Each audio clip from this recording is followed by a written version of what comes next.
Welcome sa Panlasang Pinoy! Magluluto tayo ng baked tahong. Ito yung mga ingredients na gagamitin natin.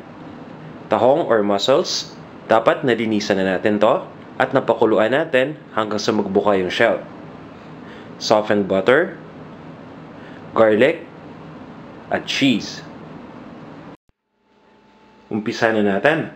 First step, kailangan lang natin i-combine yung butter at yung garlic.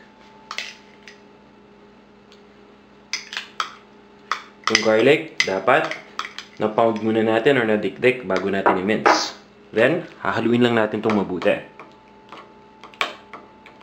Once na mahalo na natin, isa-set aside muna natin ito. Next, kukunin na natin yung mussels or yung tahong. Dapat natanggal na natin yung extra shell. Then, lalagyan na natin nitong butter, yung garlic mixture.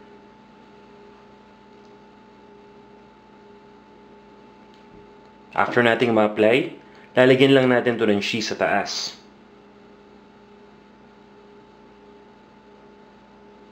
Gagawin lang natin itong same step dun sa iba pang mga tahong na meron tayo.